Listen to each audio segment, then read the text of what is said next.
श्रोता प्रेमियों, मैं राम सागर शास्त्री आप लोगों के समक्ष रखने जा रहा हूं एक प्रसंग, शिव हनुमान युद्ध यानी राजा वीरमणि की कथा। देखिए, जिस समय भगवान राम ने अश्वमेध यज्ञ किया और उनका दिग्विजयी घोड़ा जब देवपुर नगर में पहुंचा, उस नगर का राजा वीरमणि शंकर जी का परम भक्त था। भगवान शंकर स्वयं उसके नगर की रक्षा करते थे। अब तो ज्यों ही वीरमणि के पुत्र रुक्मांगद ने उस घोड़े को देखा जिसके मस्तक पर एक पत्र बंधा हुआ था, उस पत्र में लिखा था कि कौशलपुर अब सम्राट हुए, जग की जनता स्वीकार करे, जो कोई घोड़ा रोके वो रण में लड़ना स्वीकार करे। रामचंद्र जी अब चक्रवर्ती सम्राट हो गए हैं, यह समस्त जनता को स्वीकार करना पड़ेगा। जो इस घोड़े को रोकेगा उसके साथ युद्ध होगा। रुक्मांगद ने विचार किया, अगर यह घोड़ा ऐसे ही चला गया तो हमारे पिता वीरमणि के वीरत्व का अपमान होगा। कि इस घोड़े का यूं ही जाना वीरत्व ल जाने वाला है, अपना एवं मेरे पितु का अपमान कराने वाला है। क्षत्रियगण कभी युद्ध से नहीं डरते। जो क्षत्रिय होकर युद्ध से डरता है वह कुल में दाग लगाने वाला होता है। कि क्षत्रिय हुई जो समर सकाना, अकुल कलंक ते ही पामर आना। आज रुक्मांगद ने घोड़े को पकड़ लिया। अब तो शत्रुघ्न लाल ने देवपुर पर आक्रमण कर दिया। शत्रुघ्न के साथ हनुमान जी और भरत के पुत्र पुष्कल भी थे। कि घोड़ा जब पकड़ा गया हुए शत्रुघ्न क्रुद्ध, महाभयानक छिड़ गया देवपुरी में युद्ध। अब तो महाभयानक युद्ध छिड़ गया कि ढपढोल और शंखों के स्वर पृथ्वी दहलाए देते थे, बलवानों के गर्जन तर्जन आकाश हिलाए देते थे। अब तो पुष्कल ने वीरमणि का सामना किया। हनुमान जी वीरमणि की सेना का संहार करने लगे। शत्रुघ्न और रुक्मांगद का युद्ध होने लगा। आज धनुआ पर धनुआ खड़क उठे, बाणों पर बाण बोल उठे। वीरों का बांका युद्ध देख पृथ्वी पाताल डोल उठे। यहां तक कि पुष्कल के बाणों से राजा वीरमणि घायल हो गया। हनुमान जी सेना का विनाश कर रहे हैं। अब तो ज्यों राजा वीरमणि घायल हुए, सारी सेना प्राणों को लेकर भाग खड़ी हुई। आज भगवान शंकर ने देखा हमारे भक्त पर मुसीबत है, वीरभद्र को बुलाया और नंदी पर सवार होकर देवपुर नगर में पहुंच गए। कि मेरे शिव जी हैं ऐसे निराले, जैसा कोई निराला नहीं है, सारी दुनिया में इनके बराबर कोई भी भोला भाला नहीं है।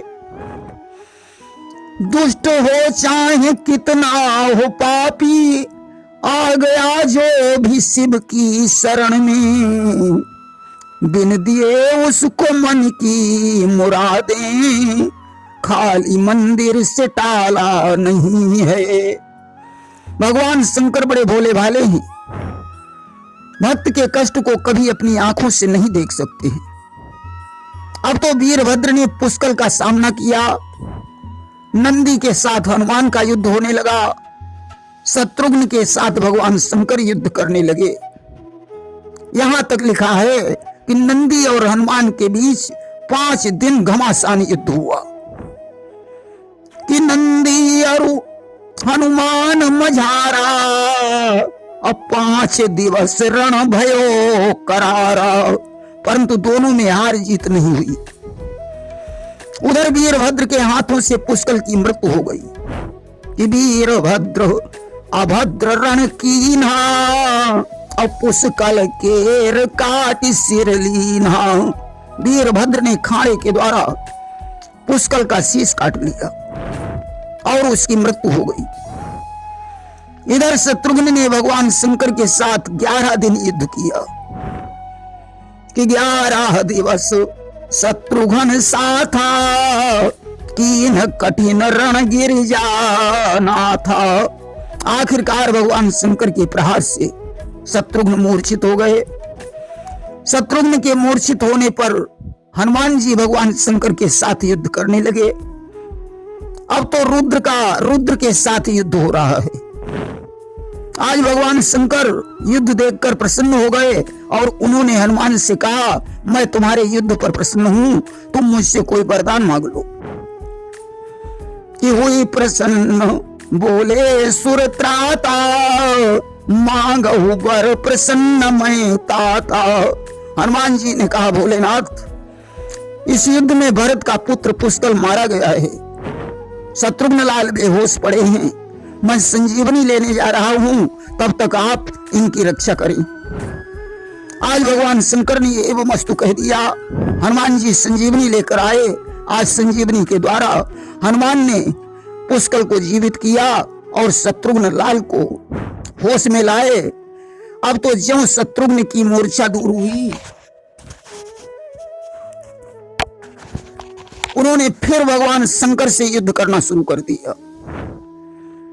शत्रुघ्न जब शिव को जीत नहीं पाए तो उन्होंने भगवान राम का स्मरण किया कि लोकाभिरामम रणरंग धीरम राजीव नेत्रम रघुवंशनाथम कारुण्य रूपम करुणाकरंतम श्री रामचंद्रम शरणम प्रपद्ये।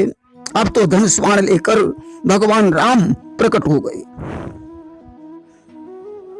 कि याद किया श्री राम को आए लीला धाम, सन्मुख जाकर शंभु ने सादर किया प्रणाम।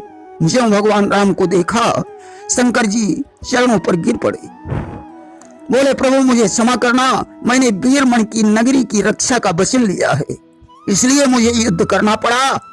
मैं अपने भक्तों की उसी प्रकार रक्षा करता हूं जैसे एक माता अपने पुत्र की रक्षा करती है। कि करम सदा तिन कै रखवारी जिमि बालक राखई महतारी। अब तो वीरमणि ने देखा कि हमारे आराध्य देव शिव स्वयं भगवान के चरणों में पड़े हैं। आज वह भी राम की शरण में चला गया।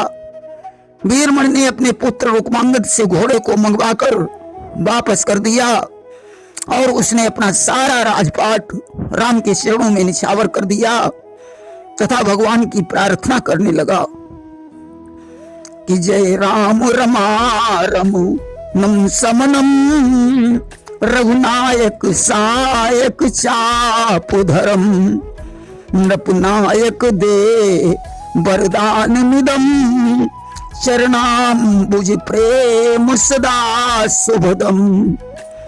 आज भगवान राम उसकी प्रार्थना पर प्रसन्न हो गए, अभय होने का वरदान दिया और अंतर ध्यान हो गए।